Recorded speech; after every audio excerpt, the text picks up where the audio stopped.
지난주 전성민 교수님하고 대화를 하는 중에 교수님께서 소박한 식탁에 대해서 설교를 했으니까 다음 주 문 목사님이신데 풍성한 식탁으로, 사실은 지난 주일 이 소박한 식탁의 설교를 듣고 그 다음 제가 장소에서 예배를 드릴 때 금식에 대한 설교를 들었거든요. 그래서 사실 오늘 본문을 오래전에 선택해 놨는데 지난 주일날 집에 가서 풍성한 식탁에 대한 말씀은 어디에 있나 하면서 성경을 막 뒤지면서 찾았습니다. 그래서 양으로 생명을 얻게 하시, 풍성하게 얻게 하시는 하나님을 막 찾으면서 막 이렇게 헤맸는데, 월요일날 하나님께서 저에게 그 모든 찾아놓은 말씀들을 뒤로 하고 다시 이 말씀 앞에 세워 주셨습니다.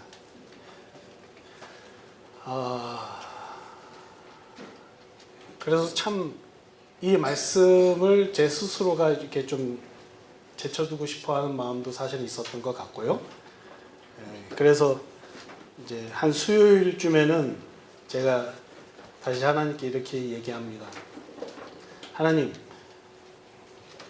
이번 주 체육대회가 있는데 제가 10분만 설교하겠습니다. 짧게 설교하고 싶은 마음에. 그러는데 갑자기 그 카톡에 체육대회가 취소되더라고요. 그래서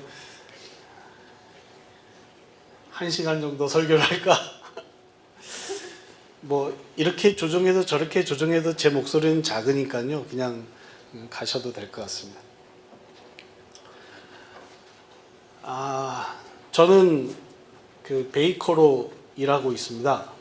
제가 일하는 일터에 정말 기다리던 새로운 베이커 한 사람이 들어왔습니다. 이 친구는 호주에서 그 정육의 일을 했던 덩치가 아주 큰 친구입니다. 힘쓰는 일은 자신만만해 하면서 제가 하는 이 베이커 일을 참여하고 같이 시작하게 되었습니다. 그리고 이제 4개월이 되었습니다. 혼자서 이제 브레드를 만들 수 있는 그런 단계가 이미 지났고 해서 혼자서 이제 빵을 만드는데, 그런데 그래도 자꾸 실수가 나요. 그래서 지적을 받게 되고, 또 초보인데 당연한 거겠죠. 저도 마찬가지 그 과정을 겪었고요. 어느 날 이 새로운 베이커가 제게 아주 굉장히 거만한 태도의 표정으로 이렇게 말합니다. 저를 형님 이렇게 부르는데요. 형님, 어제 제가 빵을 만들어서 구웠는데 저희 캐나다 직원들하고 손님들이 어썸 하면서 엄청 좋아하고 막 행복해했다고 저한테 이렇게 난리 하면서 얘기를 하더라고요. 그런데 제가 그 친구가 평상시에 빵을 어떻게 만드는지를 잘 알고 있기 때문에 제가 가서 그 빵들 중에 이 샤워 브레드라고 하는 빵을 가지고 왔습니다. 정말 외관으로 볼 때는 손색할 수 없을 만큼 좋은 색깔에 아주 좋은 크기에 아주 좋아 보였습니다. 그런데 제가 그 친구에게 이렇게 말했습니다. 근데 말이지, 착각하면 안 돼. 아마 이 빵을 잘라보면 구멍이 아마 큼직큼직하게 여기저기 나 있을 거야.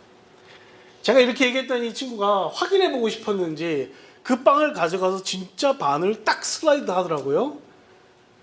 그랬더니 그 표정이 지금도 생각나는데 이그러져서 오더라고요. 한국의 옛날 공갈빵처럼 구멍이 이렇게 막 나 있는 것을 확인하게 된 것이죠. 그리고서 아무 말 하지 않고 절망의 눈빛으로 저를 쳐다보더라고요. 제가 그래서 그런 생각을 했습니다. 그 순간에 같은 재료로 또 같은 시간을 구웠다고 해서 다 똑같은 그 브레드가 되는 것은 아니구나. 여러분, 사실 그 차이는 쉐이핑, 성형하는 과정에 달려 있습니다. 얼마나 탄력 있게, 얼마나 꼼꼼하게 그것을 성형을 했느냐, 그렇지 않았느냐, 대충 그냥 이렇게 뭉쳤느냐의 차이로 나타납니다. 마찬가지로 전도를 받고 교회를 다니고 성경 공부를 좀 하고 직분을 얻고 봉사를 좀 한다고 해서 다 그리스도인은 아닙니다. 맞습니까? 교회를 다닌다고 다 그리스도인이 아니다라는 사실은 이젠 별로 새롭지도 않고 충격적이지도 않는 것 같습니다. 단지 슬프고 안타까운 것은 명목상 그리스도인의 활동이 교회와 사회에 점점 편만해져 가고 있다는 것이고요. 그것이 문화를 타고 하나의 문화의 형성의 흐름을 가지고 명백한 그리스도인들에 대한 묵상이 사라지고 그에 대한 도전도 없어지고 그러한 명백한 그리스도인에 대한 목마름이 점점 없어져 간다는 것입니다. 인류대학을 나왔고 말 많고 탈 많은 요즘 대기업 S그룹에 들어갔고 주체할 수 없는 성령의 이끌림 속에서 그 모든 것을 다 내던져버리고 신학교 가서 7년간 공부해서 전도사가 되고 강도사 되고 목사가 된 제 친구가 있습니다. 그리고 지금 15년 넘도록 지하에서 개척을 해서 환난과 풍파를 다 겪으면서 교회에서 10여 명의 성도들을 위해 해산의 수고를 아끼지 않고 양육하는 한 목사가 있습니다. 사모와 함께 아주대학을 눈이 오나 비가 오나 날마다 전도지를 가지고 나아가고 큐티 나눔을 하고 청년들에게 그리스도를 전파합니다. 세상의 눈으로 볼 때는 참 한없이 미련하고 한없이 불쌍해 보이지만 주님 앞에서는 한없이 정결하고 순전한 열정적인 그러한 친구가 제 친구입니다. 그 친구는 지금까지 제가 캐나다에 온 이후로, 아니 캐나다 오기 전부터죠, 하루도 쉬지 않고 저에게 말씀의 카톡을 보내주는 친구이기도 합니다. 그러던 친구가 어느 날 저에게 이런 카톡을 보내왔습니다. 문 목사님, 나는 정말 진정 그리스도의 사람이 맞나? 라는 생각을 요즘 하고 있습니다. 저는 이 문자를 받고 굉장히 충격스러웠습니다. 그리고 난 다음에 눈물이 핑 돌더라고요. 제가 계속 확인했습니다. 이 말이 도대체 왜 앞뒤 상황 이거 다 빼고 딱 요 말만 저에게 보내오더라고요. 제가 평소에 너무나도 사랑하고 존경하는 형님이자 친구인 이 목사님에게 제가 늘 언제나 하는 말이 있습니다. 형님, 사람들은 다 몰라줘도 주님 앞에 서게 되면 형님의 상급이 가장 클 것입니다. 날마다 형님의 상급이 주님 앞에 쌓아져 올라가는 것을 저는 늘 언제나 보게 되는 것 같은데요. 제가 이렇게 늘 언제나 이야기했던 그분한테서 이런 문자를 보게 되는 거죠. 그러면서 하루 동안 제가 아무런 답을 하지 못하고 제가 그 질문이 마치 저에게서 나오는 질문인 것처럼 자꾸 생각하는 시간들을 가지게 되었습니다. 왜 그랬을까 저랬을까라는 것도 물어보고 싶고 많은 것들을 알고 싶었지만 그냥 하루 동안 계속 제가 그 문자를 가지고 생각을 할 때 이런 생각이 들더라고요. 그래서 제가 이렇게 답했습니다. 그리스도인으로 목말라 하고 발버둥치는 형님이 명백한 그리스도인입니다.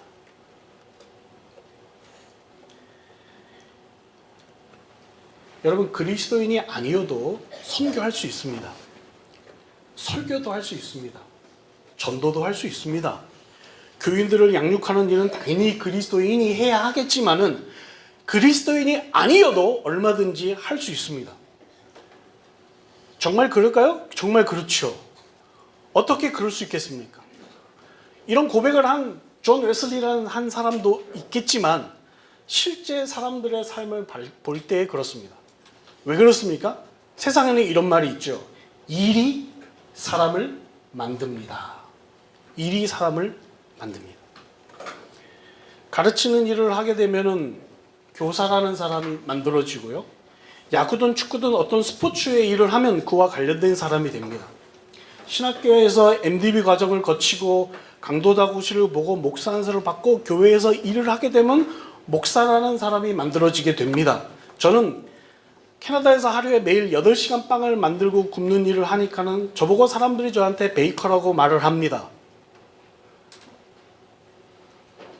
우리 서문재 목사님이나 김학성 집사님 같은 경우는 캐비넷, 주방 싱크대를 조립하는 일을 합니다.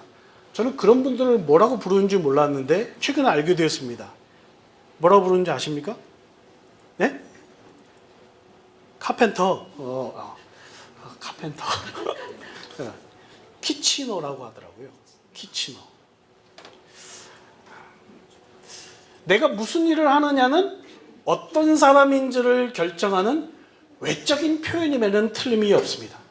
일이 사람을 만들어낸다는 것은 맞는 얘기입니다. 그러나 오늘 말씀을 살펴보면은 그리스도의 일을 많이 하는 사람이 등장합니다. 그리스도의 일을 많이 한다고 해서 그리스도인이라고 말을 하지는 않는 것 같아 보입니다. 물론 세상적인 시각에서는 그리스도인이라 보여질지는 몰라도 주님의 시각에서는 아니다라는 것이지요. 본문에 등장하는 주여 주여 하는 사람들은 어떤 사람들입니까? 오늘 말씀 22절을 보면은 읽진 않았지만 그날에 많은 사람들이 나더러 이르되 주여 주여 우리가 주의 이름으로 선지자 노릇을 하며 주의 이름으로 귀신을 쫓아내며 주의 이름으로 많은 권능을 행하지 아니하였나이까 라고 말합니다. 주님의 판단은요, 주님의 시각은요, 바로 밑에 23절이죠. 그때에 내가 그들에게 밝히 말하되 내가 너희를 도무지 알지 못하니 불법을 행하는 자들아 내게서 떠나가라 하리라. 이렇게 말씀하십니다. 저는 이 말씀을 이번 주, 아니 그 전부터 계속 묵상하면서, 특히 이번 주에 더 많이 묵상하면서 이 본문 안에는 이렇게 두드러지게 드러나 있지는 않지만 이렇게 숨겨져 있는 하나님의 한 가지의 모습이 있다는 것을 발견하게 됐습니다. 어떤 하나님이시면요, 바로 내 내면과 중심을 저울질해 보시는, 바라보시는, 감찰하시는, 통찰하시는 하나님이 이 말씀 가운데 계시더라고요. 뭐 이런 속담 있죠. 10길 물속을 알아도 한 길 사람 속을 모른다. 제가 캐나다로 오기 전부터 그리고 지금 일터에서 일을 하기까지 가장 많이 들었던 말들 중에 하나가 뭔지 아십니까? 캐나다에서는 자신의 와이프, 남편 외에 그 누구도 믿지 마라라는 얘기였습니다. 뭘까요? 사람 속은 아무리 그 사람이 이런 말 저런 말 이렇게 저렇게 하더라도 사람 속은 알 수가 없다라는 거죠.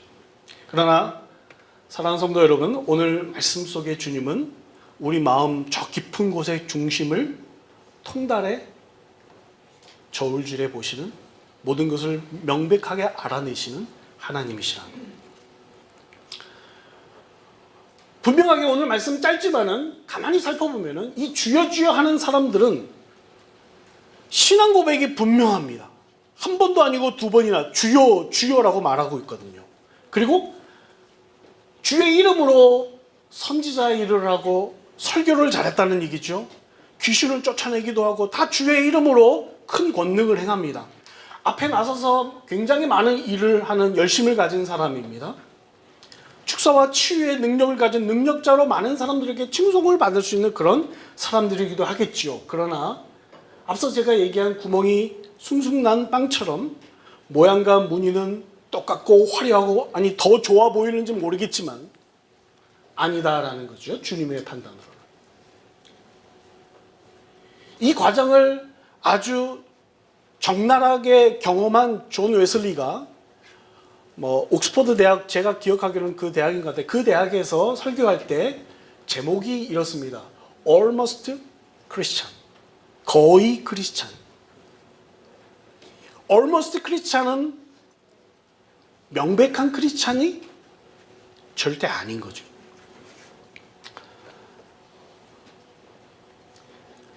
오늘 말씀 보면서 정말 또 안타까웠던 것은요, 이 사람들이요, 그날에 다시 말해서 주님 앞에 설 때까지는 전혀 모르고 살아간다는 것입니다. 많은 주의 일을 행하고 많은 사람부터 칭송을 받으며 살아가지만 가지 착각에서 벗어나지 못하는 평생의 인생을 살아가고 있다는 것이죠.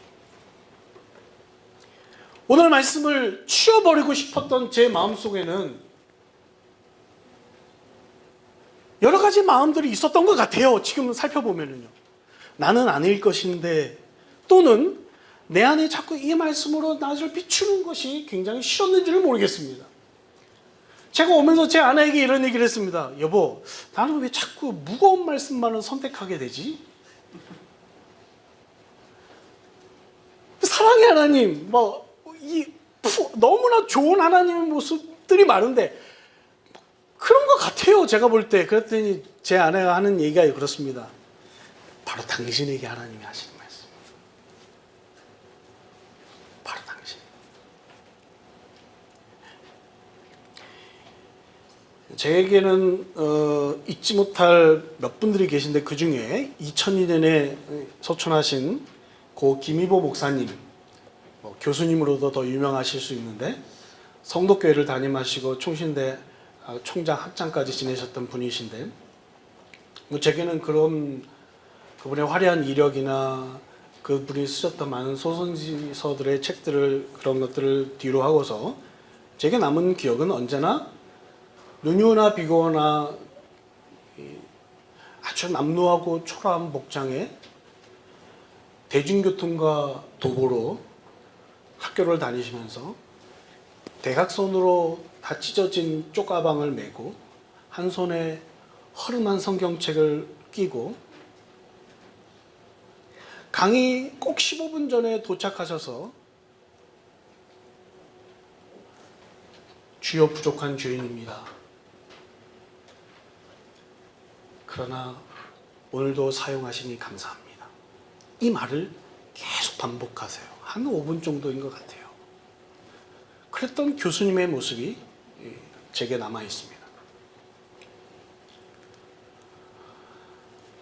어느 날 도서관에 가는데, 도서관에 그분이 가졌던 책들을 다 기증을 하기 위해서 이렇게 책을 이렇게 운반하는 일을 하는데 제가 거들었습니다.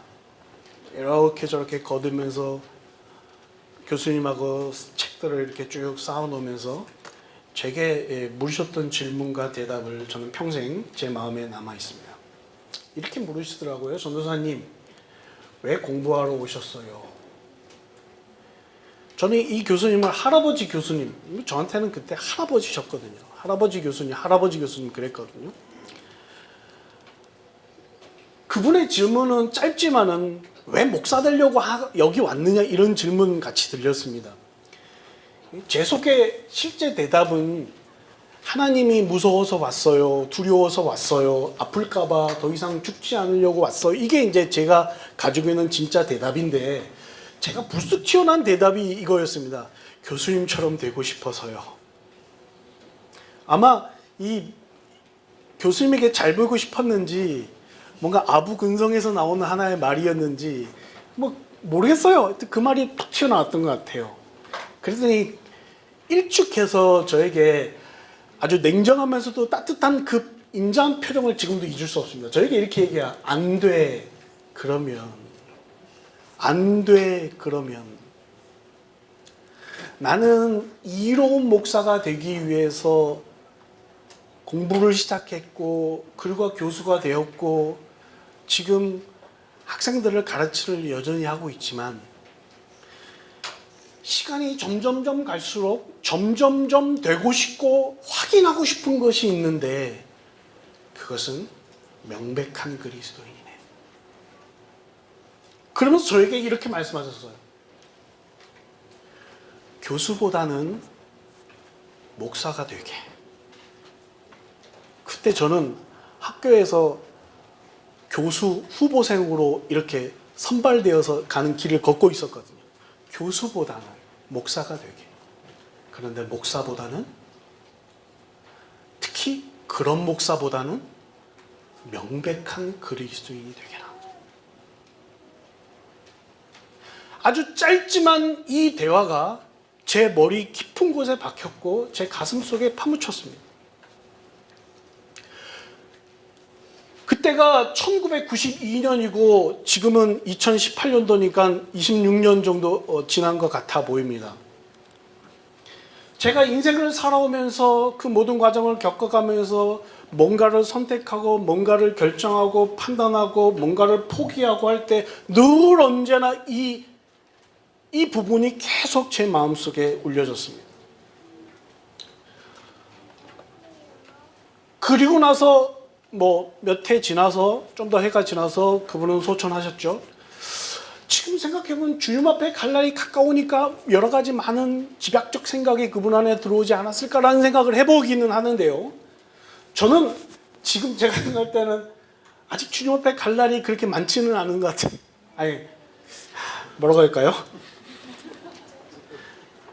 많이 남아있는 것 같은데 아직도 좀 갈 때는 아닌 것 같은데, 그런데 요즘 계속 저도 생각되는 거, 반복되는 말이 그분 했던 말입니다. 점점 되고 싶고 확인하고 싶은 거. 점점 되고 싶고 확인해 보고 싶은 거. 명백한 그리스도인.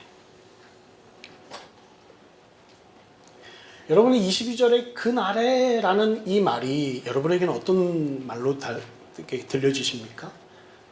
그날에, 이 그날이라는 거죠. 명백한 그리스도인에게 그날과 주여 주여 하는 자들의 그날은 정말 하늘과 땅의 차이가 다를 것 같은데요. 어쨌든 중심을 저울질하시고 달아보시는 주님의 스케일을 가지고서 달아볼 때에 교수의 일을 했느냐, 목사 일을 했느냐, 무슨 일을 했느냐, 이 도잉의 스케일은 아닐 것입니다. 중요한 것은 어떠한 존재의 사람이 있냐라는 빙의 스케일일 것입니다. 사랑하는 성도 여러분, 여러분과 제게도 점점 되고 싶고 확인하고 싶은 것이 명백한 그리스도인이 되기를 주의 이름으로 축원합니다. 그러면 교회는 어떤 것일까요? 그런 관점에서 교회를 생각해 본다면 교회는 어떤 곳일까요? 세상에 있지만 이 일에, 명백한 그리스도인이 되는 이 일에 함께 갈망하고 발버둥 치고 씨름하는 살아있는 공동체, 그렇게 살아가는 삶의 공동체가 교회가 아닐까요? 명백한 그리스도인은 어떤 사람일까요? 명백한 그리스도인이 되려면 어떻게 해야 할까요? 이런 생각을 하게 또 되지 않겠습니까? 그런데 성경은요, 그렇게 접근해 가지 않습니다. 명백한 그리스도인이 되려면 어떻게 해야 하냐라는 것으로 접근하지 않습니다. 기독교는 어느 종교에서 하듯이 수용이나 고뇌의 과정을 거쳐서 어느 정도의 수준이 도달해서 얻게 되는 획득의 선을 말하지 않습니다. 노력해서 뭔가를 얻고 그만큼의 노력이 이만큼의 성과를 가져오는 인간적인 이해나 조건적인 결과를 말하지 않는다는 것이죠. 오늘 마태복음 7장 21절에 이 잘못된 해석이 있습니다. 이 말씀만 딱 따가지고 읽어보게 되면은 믿음 못지않게 행위가 중요하다, 또는 말로 떠들지 말고 행동하라, 하늘에 계신 아버지의 뜻대로 행하면 천국에 가고 그렇지 못하면 못 간다, 이렇게 해석하는 왜곡된 해석이 있을 수 있습니다. 그러나 이 21절의 말씀은 마태복음 5장 1절에 산에 올라가서 말씀하시는 산상수훈, 그리고 8장 1절에 산에서 내려오시는 그 전체의 큰 산상수훈 맥락의 후반의 결미에 담겨있는 말씀입니다. 그러니까 산상수훈 전체가 어떤 의미냐는 것 속에서 이 말씀이 확인되어야 한다는 것이지요. 여러분, 산상수훈을 가만히 살펴보십시오. 그 말씀은 전체적으로 행하라 이런 말씀이 절대 아닙니다. 그리스도인은 이렇게 행한다의 말씀입니다. 마태복음 5장 3절부터 팔복이 쭉 시작되어 나오지 않습니까? 여러분 아시는 것처럼요. 심령이 가난한 자가 되기 위해서 애를 써야 한다. 애통한 자가 되기 위해서 애를 써야 한다. 의를 위하여 핍박을 받기 위해 너 노력해야지. 그래야지 천국에 갈 수 있고 그리고 하나님 아버지를 볼 수 있다라고 말하는 조건문의 형식이 절대 아닙니다. 이 팔복의 내용은 선포적 선언문입니다. 심령이 가난한 자, 애통하는 자, 온유한 자, 의를 위하여 핍박받는 자, 이러한 자는 복이 있는 사람이다 라고 선포하고, 이러한 사람은 천국에 들어가는 결과가 있다라고 선포해주는 말씀입니다. 그러니까 오늘 본문의 말씀의 해석도 그렇습니다. 일로 만들어진 사람이 아닌 하나님의 뜻에 집중하는 특징을 가진 사람이 그리스도인, 명백한 그리스도인이라는 사실이 오늘 말씀의 해석입니다. 이 산상수훈과 더불어서 해석을 하면서 가져가야 될 것이 에베소서 1장 말씀입니다. 거기서도 복이 나옵니다. 에베소서 1장 여러분 찾아보지 않더라도 여러분이 아시는 기억을 가지고 본다면 거기에 나타난 복은 이 산상수훈의 복에 대한 마치 해석처럼 신령한 복이라고 말해주고 있죠.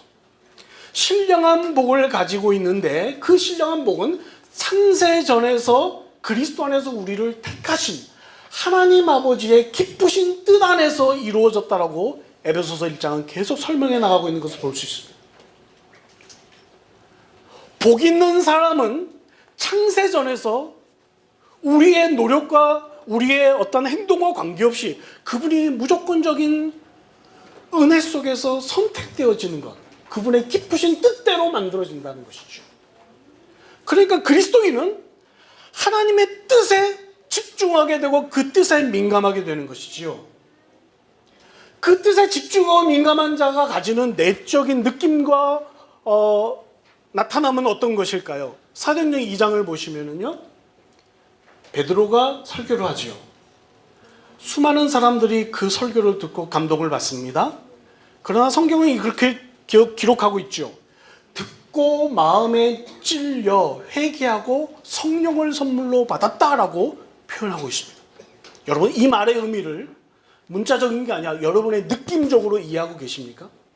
성령을 통해 회개했다라는 것의 거듭남의 의미가 여러분에게 와 계시냐는 것이죠.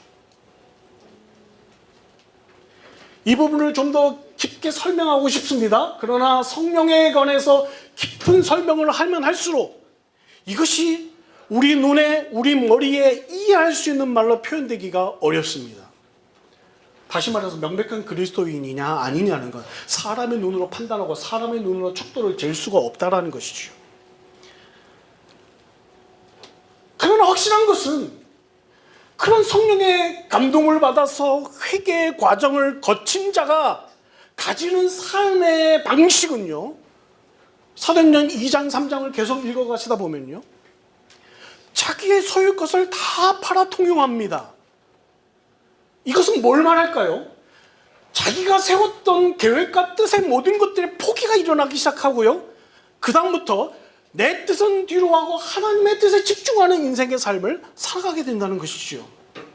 목적과 방향과 방법이 달라지는 것입니다. 내 뜻은 사라지고 하나님의 뜻만 온전히 남아있는 것이죠. 그래서 21절의 말씀은 그렇게 말합니다. 주여 주여 하는데 귀신도 쫓아내고 승자 일도 하고 정말 엄청난 일들을 많이 이루어가고 있고 업적이 하늘에 도달할 정도로 바벨탑을 쌓아가고 있지만 그 사람이 주님 앞에 섰을 때 주님은 도무지 알지 못한다.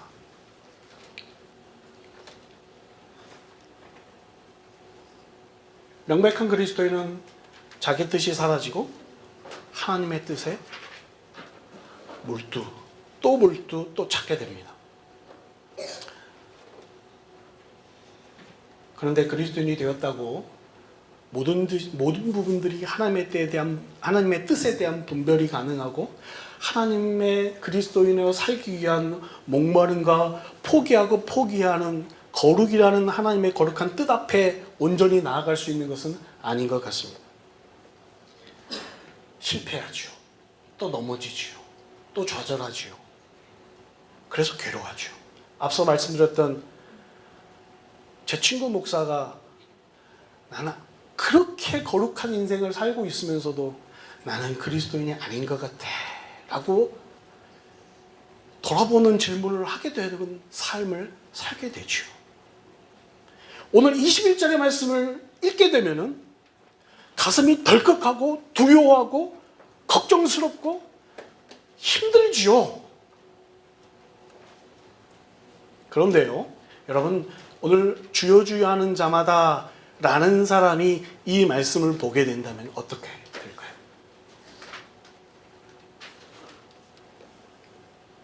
왜 그런 차이가 나타날까요?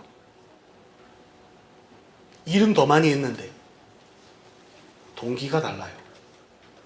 주여 주여 했던 이들은 결국엔 동기가 자기의 야망과 자기의 욕심과 자기의 뜻에 달려 있습니다. 저는 목회를 한 5년 해보았습니다. 그러면서 정말 무서워지는 순간들이 몇 번 있었습니다. 그게 뭘까요? 어느 순간에 목회라는 그 작업이, 설교라는 그 작업이, 성경 공부해 간다는 그 작업이, 성도를 양육한다는 그 작업이 자기의 욕심과 야망과 결부되어져 가는 것처럼 보일 때 무서워지기 시작합니다.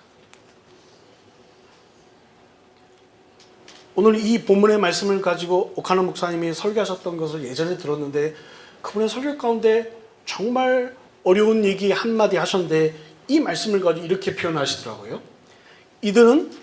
이들이란 누구냐면 이 주여 주여 하는 자들, 이들은 봉사와 순종이 따로 놀았던 별개였던 사람들이다 라고 말합니다. 여러분 이해되세요? 봉사와 순종이 별개인 사람들. 사랑하는 성도 여러분, 하나님의 뜻을 향한 고민과 갈등이 여러분의 삶의 현장 속에, 현실 속에 얼마나 깊이 있습니까? 하나님의 뜻이라고 내 뜻을 그렇게 생각하고 간주하고 착각하고 살아가는 인생이 아닐까라는 생각을 해보신 적은 없는지요? 하나님의 뜻이 무엇일까요? 제가 얼마 인생을 살진 않았지만 이제 거의 50평생의 인생을 살아가면서 제가 성경을 읽어보고 구조를 쫓지 않더라도 제가 느끼는 하나님의 뜻은요, 대부분 그 순간에 모르겠다 싶을 때는요, 기다림이 좀 필요한 것 같아 보였고요. 좀 시간이 지나면 그렇구나. 그 대부분 하나님의 뜻은요, 사실은요, 제가 많이 알고 있더라고요. 실제 많이 알고 있어요. 그리고 날마다 말씀에서 하나님이 나에게 보여주세요. 그러나 내 자아가 거기에 무감각해 하고 싶어하고 그것을 모른 척하고 싶어하면서 살아간다는 것이죠. 거룩이 하나님의 뜻인 거 여러분 모르세요? 화평, 희락 모르세요? 알고 계시죠? 제가 아는 사람의 카톡에 이 이름을 보면 항시범 이렇게 되어 있습니다. 여러분 항시범이 하나님의 뜻인 거 모르세요? 다 알고 계시죠? 항시범이 뭐냐고요? 여러분이 알려주세요. 시작.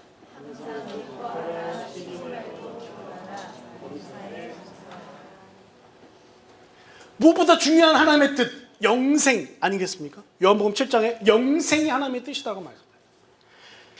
66권의 성경의 말씀, 하나님의 뜻 아니겠습니까? 오늘 말씀을 가지고 보자면 마태복음 5장부터 시작해서 7장까지 끝나는 그 모든 부분의 산상수훈은 통째로 하나님의 뜻이지요. 오늘 21절에 하늘에 계신 내 아버지의 뜻대로 행하지 않았다라고 얘기하는 것은 이 산상수훈의 전체의 이 내용, 이 말미에 얘기하시니까 앞에 부분에 대한 전체의 내용이 하나님의 뜻에 대한 내용이죠. 사랑하는 성도 여러분, 하나님의 뜻에 대한 집중과 민감함을 가진 사람일수록 삶에 대한 태도에서 명백한 그리스도인의 냄새와 향기가 나타나는 사실. 특히 이번 주에 제가 생각했던 것은 이 말씀을 왜 주셨을까라는 생각입니다. 이 말씀을 왜 주셨을까? 여러분, 이 말씀을 왜 주셨을까요? 그것도 산상수훈의 가장 후반부의 말미 속에. 이 산상수훈의 모든 말씀이 주옥과 같고 한 절도 빼놓을 수 없지 않습니까? 특히 7장으로 상황으로 넘어오면서부터는 비판하지 말라라고 시작하면서 가지요. 그리고 형제들에 대한 것보다는 자신에 대한 것을 보게끔 하시지요. 여러분 7장의 말씀을 볼 때는 절대 다른 사람을 향한 게 아니고 자신을 향한 이 통찰의 눈으로 보셔야 합니다. 그렇게 놓고 봤을 때 이 말씀을 왜 주셨을까? 정말 이번 주에 뭐라죠? 하나님 앞에 짜증났던 것은 이 말씀에 왜 주셨는지 그냥 하루에 그냥 딱 가르쳐주면 좋은데 빵 말고 또 말고 또 말고 하면 이제 뭐 하나 딱 생각이 나요. 이 말씀 이래서 주셨구나. 또 며칠 또 끙끙 앓고 신음하면 또 생각하고 또 생각하고 그래가지고 저는 세 가지가 머릿속에 떠올랐어요. 여러분은 이 말씀을 왜 주셨다고 생각하십니까? 저는 일주일 끙끙 앓면서 세 가지 생각했는데 만나 여러분이 한번 여러분 삶 속에서 한번 경험해 보시죠. 첫째는요, 살핌입니다. 살피라고요. 누구를요? 나를요. 누구를요? 주빌리 체프를요. 누구를요? 우리의 가정을요. 살피라고. 살핀다가 뭐죠? 내가 나를 잘했나 못했나 라고 내가 가진 생각과 내가 가진 경험과 내 판단으로 보는 게 아니고 하나님 아버지 앞에 내 삶을 펼쳐놓고 살피라는 거죠. 오늘 본문에 숨어있는 하나님 어떤 하나님이라? 중심을 저울질하시고 달아보신 하나님이시니까요. 살피라는 거죠. 한나와 분이나 사건 속에서 감찰하시는 하나님, 중심을 살펴보시는 하나님이 등장하시는데 그 하나님 앞에 자신을 살펴보라. 오늘 이 말씀은 제가 옛날에 청년들을 성경 공부할 때 청년들한테 한참 설교하고 막 가르치고 있는데 한 청년이 그래요. 목사님 제가 주석책을 보니까 이 말씀은 그 당시에 바리새인과 서기관들을 향한 말씀이던데요. 여러분 그런가요? 모르겠어요. 그 말씀할 때 바리새인 서기관들이 얼마나 섞여 있는지 모르겠지만 성경에 있는 그대로 보자면 마태복음 5장에 보면 1절부터 보면은 주님이 산에 올라가서 말씀을 하신데 제자들이 그 말씀을 듣기 위해서 나온지라라고 되어 있습니다. 제자들이에요. 이 말씀을 듣고 있는 건 제자들이거든요. 제법 주님의 말씀을 많이 듣고 알고 있고 주님을 따르고 싶어하는 자들이 가지고 그들에게 주님이 이 말씀을 하고 계시는 거거든요. 살피라는 거죠. 두 번째는 어떤 걸까요? 제가 느끼기에는 분별하라는 거죠. 왜요? 명백한 그리스도인보다는 명목상 그리스도인들이 세상에 너무 많으니까 그들이 더 다수입니다. 왜 다수라고 할까요? 오늘 말씀 속에서도 많은 사람들이 다 그렇게 됩니다. 그리고 이 위에 나타난 제가 언제 설교했지만 좁은 문으로 들어가는 사람, 넓은 문으로 가는 사람, 좁은 길로 가는 사람, 넓은 길로 가는 사람들을 볼 때 누가 더 많아요? 네, 다수가 그렇게 갑니다. 명목상 그리스도인들이 많아요. 그러니까 알기 어려워요. 명백한 그리스도인은 소수예요. 소수. 소수의 길을 간다는 건 외롭습니다. 손가락질 받을 수 있고 손해보고 또 낭패하는 것처럼 보이는 실패한 인생처럼 보일 수 있다는 거죠. 제 친구 목사처럼 맨날 10명의 목회자만 놓고 막 그 옆에 교회에 제 친구 또 목사가 있는데 그 제 친구라고 별로 얘기하고 싶지 않지만 거기는 뭐 300명 400명 뭐 맨날 와서 자랑해요. 우리는 50명 몇 명씩 계속 1년마다 늘어간다고 자랑해요. 근데 제 친구 목사 제가 볼 때는 10명 독한 이분이 하나님 앞에 상급이 더 커 보이는데 분별하는 부분들에 대한 거예요. 마지막으로 제가 느끼기에는 이 말씀은요. 그날에라는 이 표현 속에서 볼 때 경계하고 주의해야 합니다. 누구를요? 뭐 우리가 보통 얘기하는 적그리스도, 양의 탈을 쓰고 우리 곁에 다가오는 수많은 사람들의 여러 가지 모습들. 여러분 갈라디아서를 보면은 바울이 이 갈라디아서의 전체적인 이 서신이 가지고 있는 목적이 뭡니까? 자신의 사도권을 변호하기 위해서 막 써내려가지 않습니까? 그러니까 갈라디아서를 쭉 읽어가다 보면은 주의하고 경계하고 있는 마음을 가지고 담고 바울이 갈라디아서를 쭉 서술해가는 걸 볼 수 있습니다. 그래서 갈라디아서에 보면 내가 그리스도와 함께 십자가에 못 박혔나니 나는 이런 사람인데 라고 얘기하는 바울의 변호 변증이 굉장히 많습니다. 그러면서 그 갈라디아서 6장 17절에는 끝내 이렇게 말합니다. 이후로는 누구든지 나를 좀 괴롭게 하지 말라. 내 몸에 예수의 흔적을 가졌노라 라고 이야기합니다. 마지막에는요. 이 흔적, 스티그마라는 거죠. 노예들이 그 임두로 지지듯이 탁 박히는 그 평생 사라지지 않는 그 흔적, 스티그마. 내게는 그게 있다. 얘기하고 변호하고 갑니다. 사랑하는 성도 여러분, 명백한 그리스도인이라는 스티그마가 저와 여러분에게는 있습니다. 좋은 예를 좀 찾아보려고 인터넷을 막 뒤지고 그리스도에 대해서 찾아보고 있는데요. 이런 표현이 있더라고요. 그리스도인은 그리스도인이다. 뭔 말이에요? 제가 뭔 말인지 모르겠죠, 제가. 거기에 뭐라 써있냐? 인자가 앞에 있는 그리스도인의 인자는 사람 인자고요. 그 뒤에 인자는 도장 인자더라고요. 그러니까 그리스도인은 그리스도인. 가만히 생각해보니까 한국은 도장 문화잖아요. 여기는 도장 문화 아니죠, 그죠? 다 이제 시그니처 해야 되는데 한국은 다 도장이 없으면 특히 그래서 도장이 2개씩 있습니다. 저도 그랬던 것 같아요. 목도장과 인감도장. 그래서 자신을 확인하기 위해서는 제가 한국에서 어학을 하다가 이제 어학을 누님한테 이제 주고 갈 때 저희 누님이 그러더라. 도장 주고 가. 인감도장 주고 가. 인감도장 주고 왔습니다. 신분증 줘. 신분증 주고 왔습니다. 도장이 있다는 건 뭘까요? 한국에서의 의미로 보자면요. 그 사람이 어떠한 사람이면을 확인하고 증명한다 이런 거 아니겠습니까? 근데 바울이 가졌다고 하는 이 도장은요, 흔적입니다. 노예가 찍히는 그 불명예스러운 흔적이라는 단어를 써서 자신이 어떠한 존재인지를 이 세상 사람들 앞에 경계하고 주의하며 이야기하고 선포하고 있다는 것이죠. 사랑하는 성도 여러분, 오늘 이 말씀의 메시지가 여러분에게 어떻게 들려질지는 모르겠습니다. 그러나 바라건대 성령께서 여러분을 터치하실 수 있기를 간절히 바랍니다. 저는 이 말씀을 가지고 이번 주 한 주 내내 성령이 저에게 계속 뭐라고 말씀하시는 것들에 때로는 너무 힘들죠. 그러나 이 말씀 앞에 엎드리고 또 엎드려 봅니다. 하셔도 되고 안 하셔도 되겠지만 한번 제안 한번 드리자면요. 여러분 집에 가셔서요. 아이가 유수 이상이 됐다 싶으면 한번 전화든지 아니면 불러다 놓고라든지 한번 진지하게 한번 물어보세요. 뭐라고요? 네가 보기에는 이 아빠가 이 엄마가 명백한 그리스도인으로 느껴지니? 웃음이 나오죠. 왜 웃음이 나올까요?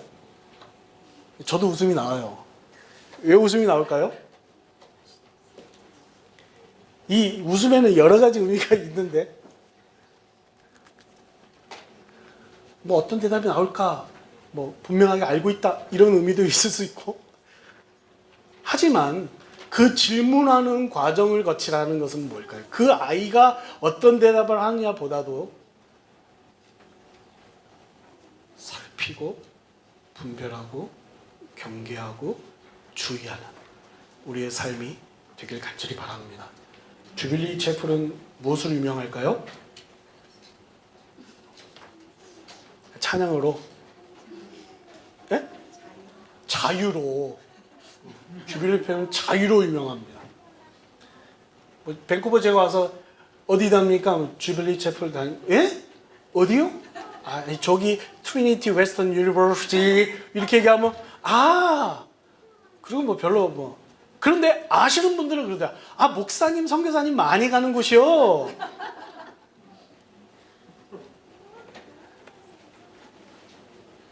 목사님, 선교사님들이 많으시니까 한번 좀 더 이 말씀 앞에 집중하시면 어떨까요?